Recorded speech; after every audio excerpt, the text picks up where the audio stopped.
안녕하세요. 자유 유튜브입니다. 오늘은 패러다임의 변화, 시대 흐름을 알아야 돈이 보인다. 호시우보 풍림 화산이라는 제목으로 이야기를 한번 해볼까 합니다. 지금 시장은 비관론이 지배하고 있습니다. 그렇지만 제가 자주 이야기했듯이 우리는 호시우보의 자세를 가지고 시장을 면밀히 관찰해야 될 것입니다. 돈들이 어디로 흘러가고 있는지, 그리고 어디에서 우리가 기회를 잡을 수 있는지를 파악할 수 있습니다. 그렇기 때문에 우리는 호시우보 풍림화산의 자세를 가져야 될 것입니다. 영상을 감상하시면서 좋아요 버튼과 구독 버튼, 알람 버튼까지 눌러주시면 감사하겠습니다.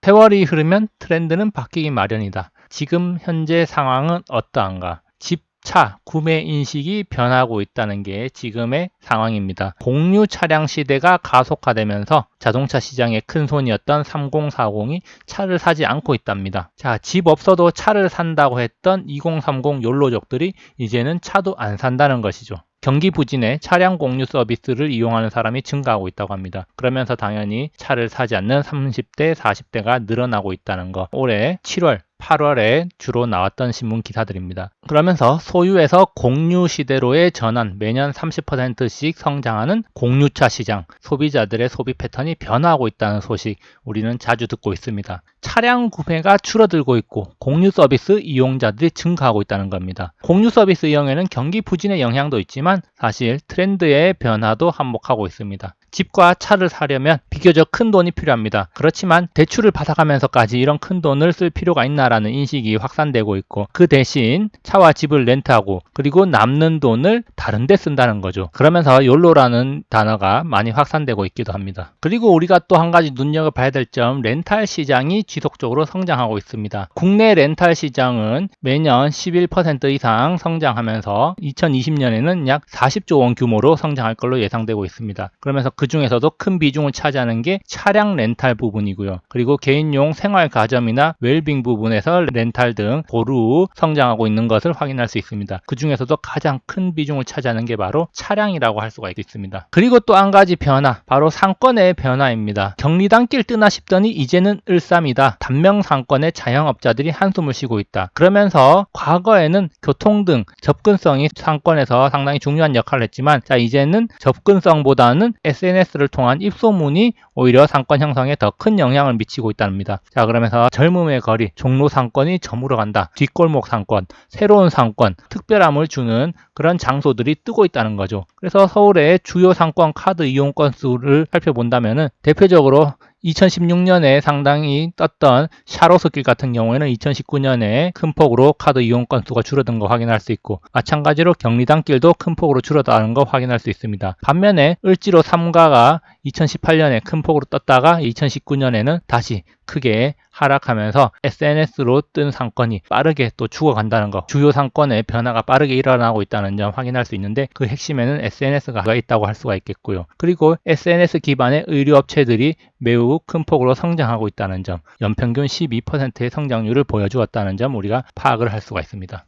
자, 그러면은 우리가 지금까지 세 가지 변화를 살펴봤습니다. 첫 번째로 차량을 구매하지 않는 사람들이 늘어나는 반면 공유 서비스 이용이 증가하고 있다는 것이었고요. 두 번째로는 렌탈 시장이 큰 폭으로 성장하고 있다는 점. 세 번째는 SNS로 인해서 상권의 변화 주기가 상당히 빨라졌다는 점 우리가 파악할 수 있습니다. 자, 그러면은 우리가 이런 흐름들을 좀 더 디테일하게 한번 살펴볼 필요가 있습니다. 경제 활동에서 가장 중요한 것은 바로 소비라고 할 수 있습니다. 그래서 많은 기업들이 미국을 중요시하고 있는데, 미국을 중요시하는 이유는 세계 최대의 소비 시장을 가졌기 때문이겠죠. 우리나라를 비롯한 여러 수출 국가들에게 가장 중요한 시장은 미국이고, 그렇기 때문에 미국의 경제와 소비 시장의 변화가 중요하게 여겨지고 있습니다. 자, 그렇다면은 미국의 개인 소비의 흐름 변화를 살펴보면, 그 중에서도 내구재 상품의 비중을 한번 살펴보면 2008년 금융위기 때 내구재 상품 소비가 급격히 줄어든 이후에 지금까지 뚜렷한 증가세를 보이고 있지 않습니다. 자, 이렇게 내구재 소비가 과거처럼 회복되지 않고 있다는 점, 이렇게 내구재 소비가 회복되지 않으니까 기업들의 설비 투자 역시 최근에 몇 년 동안은 지속적으로 하락하고 있다는 점 우리가 눈여겨볼 필요가 있습니다. 즉 2008년 금융위기 이후 과거와 달리 내구재 소비에 있어서 뚜렷한 증가가 나타나지 않고 있다는 점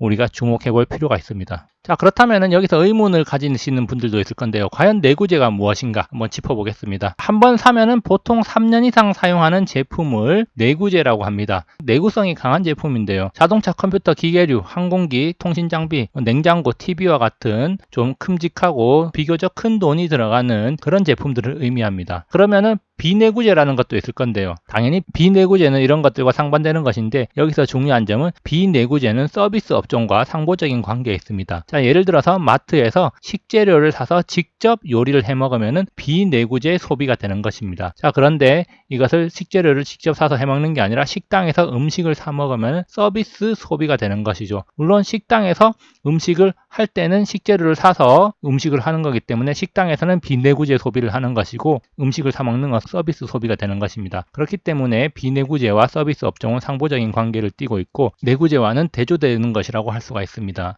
여기서 중요한 것은 우리나라의 산업 구조입니다. 우리나라의 산업 구조는 중공업 중심입니다. 굴뚝 산업이 큰 비중을 차지하고 있는데 그 말은 내구재 소비가 활성화되어야 우리나라 경기가 살아나는데 큰 도움이 된다는 것입니다. 미국을 비롯한 큰 소비 시장에서 내구재의 주문이 상승한다면 우리나라를 비롯한 전 세계 제조업이 호황이 올 수가 있고 기업의 수익이 증가할 수 있게 되는 겁니다. 자, 이렇게 됐을 때 일자리가 증가하고 소득이 높아지는 등 선순환이 일어나면서 경기가 살아나는데요. 그런데 지금 현재는 미국에서 뚜렷한 내구재 소비 증가세가 나타나지 않고 있고 우리나라 내수 소비 역시 증가세가 나타나지 않고 있다는 점에서 글로벌 경기가 좀처럼 회복되지 않는 이유 중 하나를 찾을 수가 있겠습니다. 자, 그렇기 때문에 현재 글로벌 경제의 흐름은 내구재 소비 진작이 되지 않고 있다는 겁니다. 이것은 미국의 이야기뿐만이 아니고 우리나라도 마찬가지입니다. 그래서 우리나라에서도 소비 진작을 위해서 여러 가지 정책을 펼치고 있는데요. 예를 들면은 15년 이상 노후차, 새 차로 바꾸면 개별 소비세를 70%까지 인하해준다. 이런 이야기도 있습니다. 바로 2019년 7월 3일 날 나왔는데요. 차량 판매, 즉 내구재 소비 자동차 판매로 인해서 여러 가지 경제 파급 효과를 누릴 수가 있기 때문에 이렇게 개별 소비세를 인하를 하고 있지만 지금 차량 소비가 증가하기보다는 오히려 3040 세대가 차를 더 안 사고 있는 것이 현실입니다. 그래서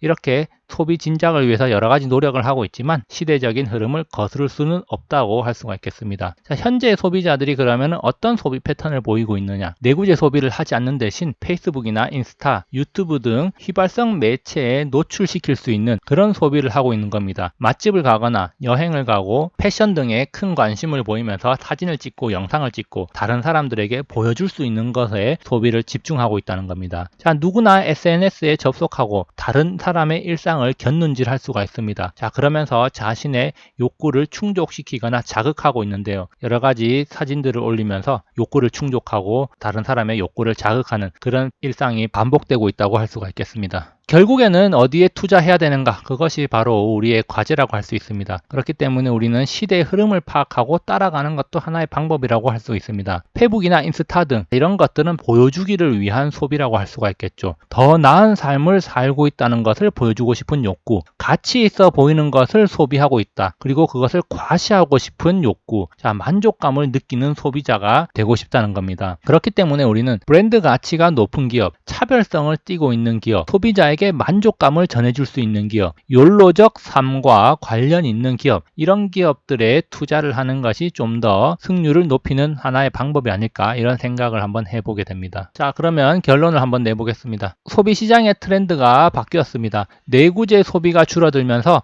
한국과 같은 수출 주도의 나라가 경기 회복이 상당히 더뎌졌다는 거 확인할 수가 있고요. 렌탈, 공유 시장의 성장, 그리고 SNS로 인한 상권 변화가 빠르게 일어나고 있다는 점 우리가 파악을 할 수가 있습니다. 그러면서 작지만 만족감을 주는 소비, 그리고 손쉽게 보여줄 수 있는 소비 행태가 나타나고 있다는 겁니다. 그것이 비록 값이 비싸더라도 보여줄 수 있는 가치를 소비하고 있는 것입니다. 가치를 손쉽게 소비하고 손쉽게 공유할 수 있어야 한다는 것이 이런 SNS 소비의 특징이라고 할 수가 있겠죠. 자, 이런 트렌드의 변화는 우리나라만의 현상이 아닙니다. SNS의 영향력이 확대되면서 이런 소비 패턴의 변화를 부추기고 있다고 할 수가 있겠는데요. 그렇기 때문에 우리는 IT 테크놀로지와 이런 소비의 접점을 찾아서 적절히 투자를 해야 될 것입니다. 그리고 자영업을 하는 사람들이라면 물론 이렇게 SNS를 적극적으로 공략해야 된다는 거 자명한 사실입니다. 자, 그래서 오늘은 여기까지 소비시장의 패러다임의 변화에 대해서 한번 살펴봤습니다. 여기까지 영상을 감상해 주셔서 감사하고요. 항상 즐거운 하루 보내시기 바랍니다. 감사합니다.